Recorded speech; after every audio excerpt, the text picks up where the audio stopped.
নির্বাচনের খবর নাই। নির্বাচন কবে হইব এমনি কয় আর কি, কিন্তু হইব কবে আল্লাহ ভালো জানে।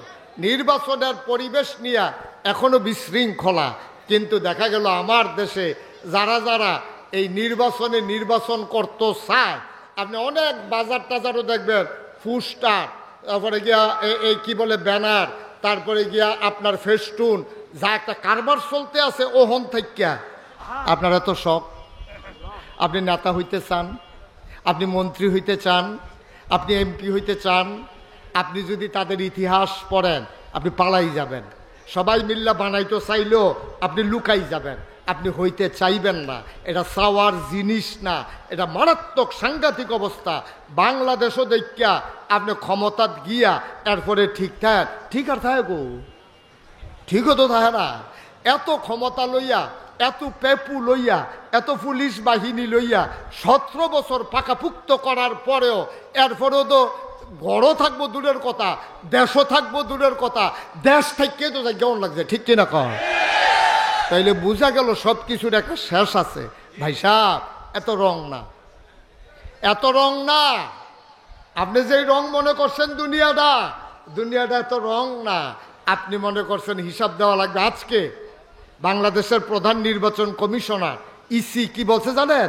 উনি বলছে যে যদি ভালো নির্বাচন না দিতে পারি হয়তো জোতা, আর নইলে দেশ ভাগন লাগবো, আর নইলে জেলো যাওয়ান লাগবো। এর বাইরে কোনো লাইন নাই। কারণ আগের তারা যেই ফতে এবারে বুঝ করে কইছে ঠিক কিনা কন? হয় দেশ ছাড়ন লাগবো, না হইলে জেলো যাওয়ান লাগবো, না হইলে জোতার ফিটা খাওয়ান লাগবো। বুঝছে হইন না কাম করেন, তাইলে তারাও বুঝছে যে যেমন তেমন করে আর চলবে না। কারণ বাংলার মানুষ বার বার বার বার মানুষকে ঢিল দেয়, কিন্তু জনবের মতো একবারে ছেড়ে দেয় না, ঠিক কিনা বলো? তাইলে আমাদের কাছে যে ইতিহাস আছে, যেই দিন নবীজি এন্তেকাল করছে সকলে মিললে আবু বকর সিদ্দিক নিয়ে খলিফা বানাইছে। খুব খেয়াল করেন কথা, সিহন কথা। নবীজি নাই, আবু বকরকে নিয়ে খলিফা বানাইছে, নাম দিছে খলিফাতুর রসুল, রাসুলের খলিফা। সুবহানাল্লাহ বলবেন না? এরপরে আবু বকর ইন্তেকাল করছে, এবার হগলে মিল্লা খলিফা বানাইছে হযরত উমর। উমরের লকব হইল খলিফাতুল মুসলিমিন। ইসলামের 60 জন খলিফা, আবু বকর, ওমর, উসমান, আলী, এই 60 জনের ভিতরে আবু বকর উপাধি হইল খলিফাতুর রসুল, রাসুলের খলিফা। আর বাকি 3 জন হইল খলিফাতুল মুসলিমিন, মুসলমানের খলিফা। ওনারা আল্লাহ রসুলের খলিফা না, ওনারা হইল মুসলমানদের খলিফা। মুসলমানরা মিল্লা তারার খলিফা বানাইছে। আবু বকর সিদ্দিক যখন ইন্তেকাল করে ফেললো, সবাই মিল্লা বুদ্ধি করছে যে উমরের তে ভালা মানুষ এই দেশটা চালানোর লেগে আর হয় না। উমরে একদিনও মাইকিং করছে না, আমি সম্ভাব্য এমপি প্রার্থী। উমরে কোনো পোস্টার বিজ্ঞাপন লাগাইছে না, কেউর কাছে কানে কানেও কইছে না, কেউ বিস্কুটও খাওয়াইছে না, চাও খাওয়াইছে না যে তোমরা এই যাচ্ছি, এই যাচ্ছি বসো,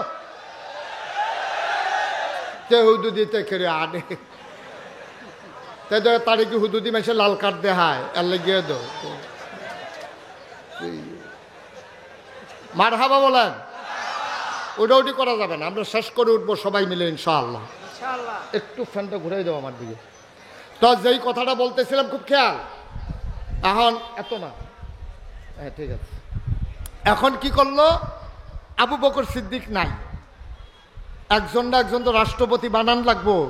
হগলে গিয়া ধরছে উমর রে, আর উমরে গিয়া কান দে। সুবহানাল্লাহ জোরে কইতেন না? আরো জোরে কোন সুবহানাল্লাহ।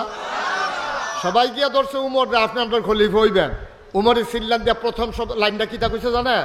উমরে কইছে উমরের মা উমরে যদি জন্ম না দিত, পাটা নামাইয়া বসে, উমরের মা উমরকে যদি জন্ম না দিত তাইলে কতই না ভালো ছিল, উমরে আর খলিফা হওয়া লাগতো না।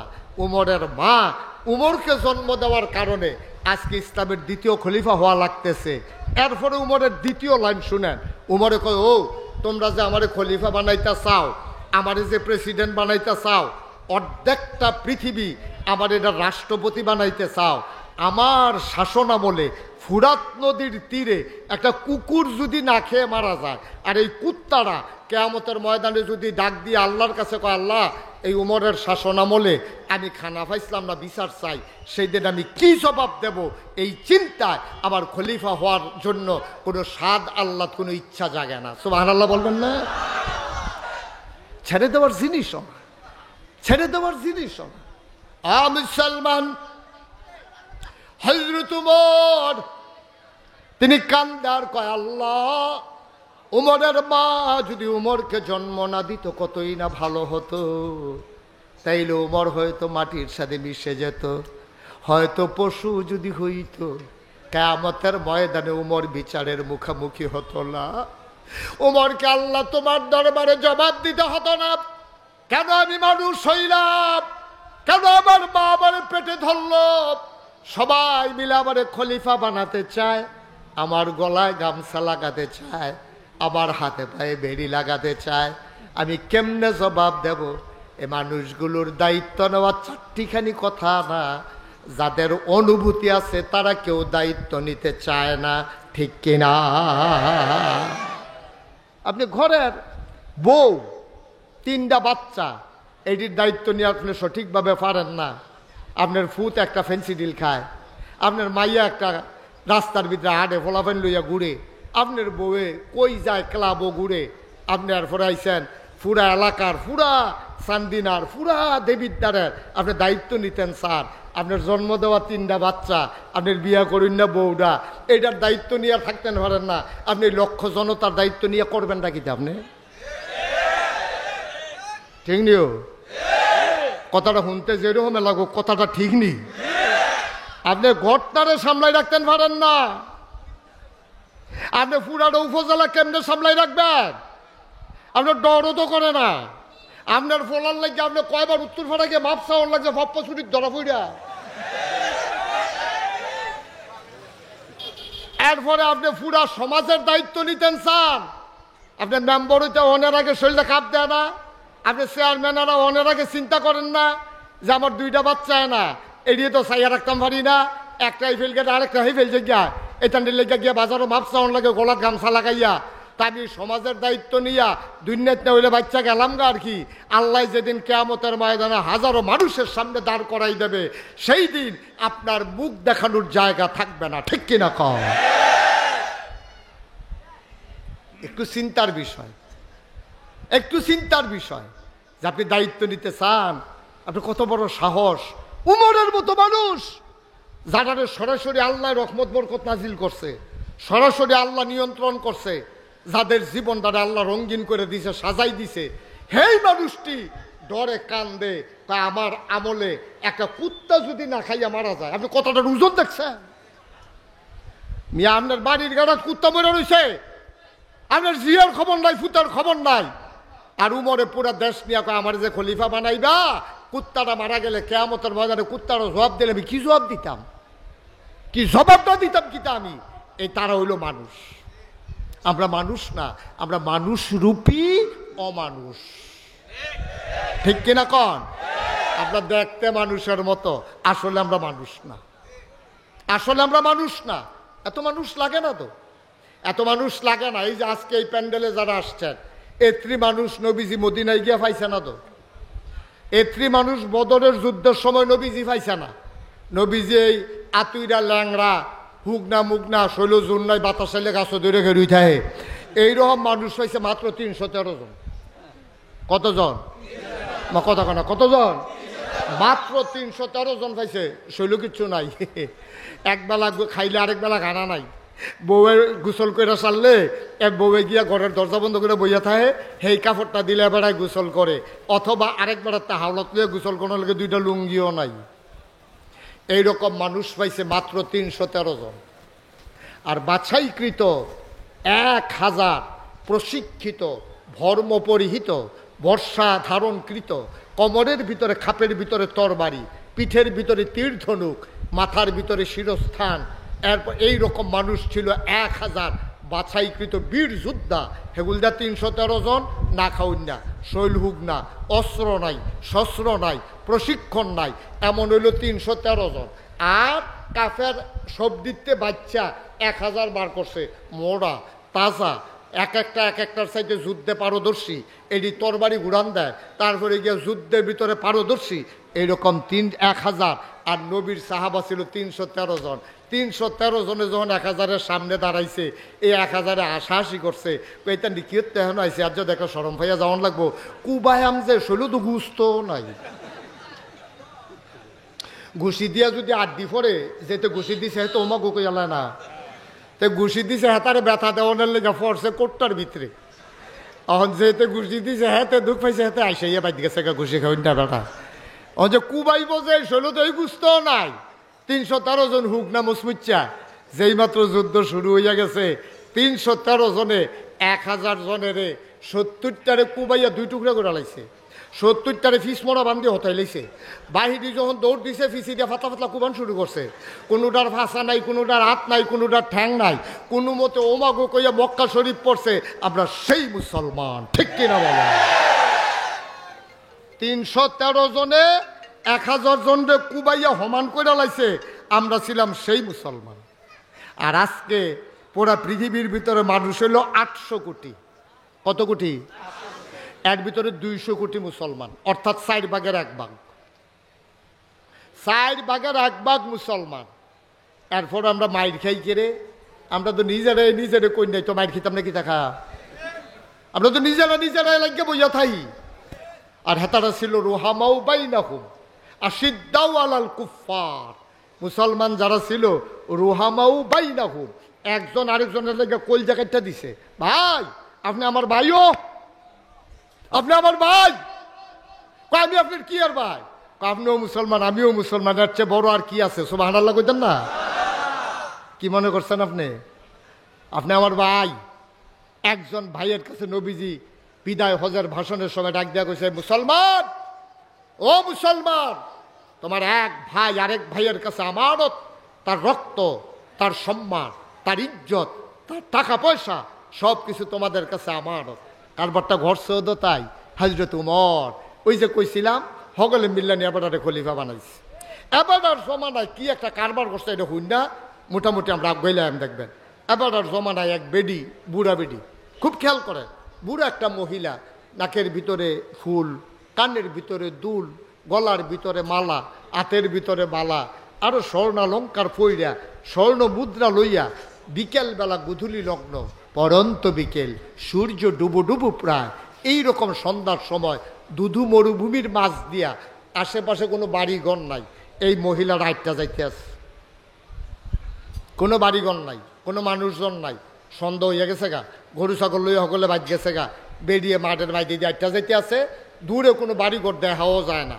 এর ভিতর দিয়া বেডির সামনে গিয়া পড়ছে একটা যুবক, যুবক গিয়া কইতাছে, ওগো তোমার এই যে এই স্বর্ণ টর্ণ লইয়া, ফটলার ভিতরে টেহাটুয়া লইয়া একলা একলা আটটা যাইতেছ, ওখানে তো আন্দাজ হয়ে যাবো গা, তোমার যদি কোনো ডাহাইতে ধরে, তোমার জিনিসপত্রটি যদি লইয়া যাইগায়, তো তুমি কেমনে কিতা করবা? বেরিয়ে কয়, এটা তো চিন্তার বিষয়, আমি এটা লইয়া চিন্তা করতে আসি, আমি তোমার লইয়া খুব টেনশন করতে আসি, তুমি এই জিনিসপত্র লইয়া এই মরুভূমির মাছ দিয়া একলা বুড়া বেডি তুমি একটা যাইবা কেমনে, এটা আমার চিন্তা। মহিলা কয় যে, হ বাবা, তুমি যে চিন্তা করতেছ আমিও চিন্তা করি। কত চিন্তা করলে এখন আইসেন কিতা? আমি চিন্তা আমারে লইয়া করি না, আমি চিন্তা করি তোমারে লইয়া। সুবহানাল্লাহ কইতেন না?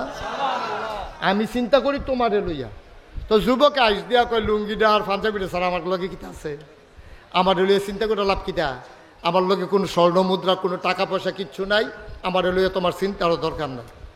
ওই বৃদ্ধা মহিলা ডাক দেয়া কয়, যুবক রে, ও যুবক, তোমারে লইয়া আমার চিন্তা, তোমারে নিয়ে আমার টেনশন, কারণ তুমি যে আমারে ভয় দেখাইছো, তুমি যে আমারে বলছো যে আমার গায়ের ভিতরে স্বর্ণ, পটলার ভিতরে স্বর্ণ, তুমি এই দিকে তাকাইয়া আমারে যে ভয় দেখাইছো, এই কথাটা কোনো মতে আমি যদি উমরের কাছে বলতে পারি, তোমার চোখের জায়গায় যে চোখ থাকবে না, উমর তোমার চোখগুলো তুলে ফেলবে। কেন তুমি আমার দিকে তাকাইলা? কেন আমারে ভয় দেখাইলা? এইটা নিয়ে আমি বড় চিন্তা করি, তুমি কারবারটা কি করছো? সুবহানাল্লাহ বলবেন না? আমার চিন্তা নেই, কারণ আমার এই জিনিসের দিকে ফিরেও তাকানোর কারো ক্ষমতা নাই, কারণ এখন শাসন চলতেছে উমরের শাসন আমলে আমার অলঙ্কারে দুইটা টান দেবে, আমার সম্পদ লুণ্ঠন করবে বেড়া। যে উমরের দেশ বাঘে মহিষে 11 পানি খায়, সেই দেশে তুমি আমারে ডর দেখাও। আমারে লইয়া তোমার চিন্তা লাগতো না, তোমার চিন্তা তুমি করো। খালি যদি আল্লাহ আল্লাহ করে গিয়ে কইতাম ফারি উমরের কাছে, তো তোমার বিচাইরা বার কইরা রিমান্ডে নিত না, চোখটি যে জাগাত থাকতো না, সেইটা টেনশন করতে আছে। কি উমর এটা? কি ইসলাম? বানানো গল্প না, মুখরোচক কোনো ইতিহাস না, এটাই ছিল ইসলাম। মুসলমানেরা দরজা খুলে ঘুমাবে, তার সম্পদের দিকে কেউ ফিরে তাকাবে না। নারীরা রাস্তা দিয়ে হেঁটে যাবে, কেউ তাদের দিকে মস্কারা করবে না, টিটকারি মারবে না, কোনো ছেলেরা টেজিং করবে না, রাস্তার মুড়ে মুড়ে দাঁড়াইয়া আমার মেয়েদেরকে বেজ্জতি করবে না। এটার নাম ছিল ইসলাম। আমার দেশে আফসোস হচ্ছে এই সেই জায়গা থেকে আমরা ফিরে এসেছি। সবাই মিলে চলে গেল উমরের বাড়িতে। আবু বকর দুনিয়াতে নাই। কে দেশ শাসন করবে? মুসলমানদেরকে কে চেয়ে রাখবে, কে দেখে রাখবে? সবাই মিলে চলে গেল। সবাই মিলে চলে গেল উমরের বাড়িতে। সবাই ধরে ধরে বলল, আপনি আমাদের খলিফা, আমিরুল মুমিনিন, খলিফাতুল মুসলিমিন। সবাই মিলে উমরকে খলিফা বানাই দিল। ওমর মসজিদে নববীর মিম্বারে উঠলে, খলিফা হয়ে গেছে উমর। ওমর জাতীয় মসজিদে জাতির উদ্দেশ্যে ভাষণ দেবেন। আমাদের দেশে প্রধানমন্ত্রীর শপথ হইলে বাংলাদেশ টেলিভিশনে জাতির উদ্দেশ্যে ভাষণ দেয় প্রধানমন্ত্রী, রাষ্ট্রপতি। এখন জাতির উদ্দেশ্যে ভাষণ দেবেন হযরত উমর। সুবহানাল্লাহ বলবেন না? ওমর মসজিদে নববীর মিম্বারে উঠলেন। খুব খেয়াল করেন, চিকন কথা। ওইটা বললেন, ভাইয়েরা তোমরা তো আমারে খলিফা বানাইছো, আমি এখন মদিনার প্রেসিডেন্ট, তো তোমাদেরকে বইলা রাখতেছি, আমি কিন্তু আমার মন মতো দেশ চালাবো। তোমাদের কারো কিছু বলার আছে? তো ওমর খুব সাহসী মানুষ, তো ওমর খুব বলিষ্ঠ মানুষ ছিলেন। তো এই মসজিদের ভিতরে যত মানুষ ছিল কেউ আর কোনো কথা টথা কয় না। আরে উমরের উপরে দিয়ে কথা কইয়া হুদ্দুদি গাড়িতে করলা ডালগা কইরা লাভ নাই, থাক অগলে দুমদের থাই, এবার খলিফা বানাই দিছে, এবার যেমনি মনটা ধরে করো। সব চুপ করে বসে। এর ভিতরে একজন যুবক দাঁড়াইছে, খুব খেয়াল। একজন যুবক দাঁড়াইয়া টান দিয়া তরবারিটা বার করছে। বার করে সেটা কয়, ইয়া আমিরুল মুমিনিন, ইয়া খলিফাতুল মুসলিমিন। হে ওমর, আপনি বলেছেন আপনার মন মতো আপনি দেশ চালাবেন, কারো কিছু বলার আছে নাকি? খোদার কসম আমি কিচ্ছু বলবো না। তবে যেই দিন দেখব আপনি কোরআন সুন্নাহর বাইরে গিয়া আপনার মন মতো দেশ চালাইতেছেন, আমি কিচ্ছু বলবো না। কিন্তু এই যে তরবারিটা, এই তরবারিটা একটা কূপ মারবে, আপনার দেহ থেকে আপনার কল্যাণটাকে আলাদা করে দেবে। সুবহানাল্লাহ বলবেন না? কোরআন সুন্নাহর বাইরে যেই দিন যাবেন, এই দিন আপনাকে আমি একটা কূপ দিয়ে 2 টুকরা করে দেব। বলেন তো, বাংলাদেশে 18 কোটি মানুষ, এই যুবকগুলা কই? ওমরের সামনে দাঁড়াইয়া যেই যুবকগুলা, যেই যুবকটা তরবারি উঁচু করেছিল, বাংলাদেশে যদি একটা যুবক এমন থাকতো, খোদার কসম এই দেশে কোনো ফ্যাসিবাদ, কোনো সন্ত্রাসী, কোনো স্বৈরাচারী পয়দা হতো না। ঠিক কিনা বলো?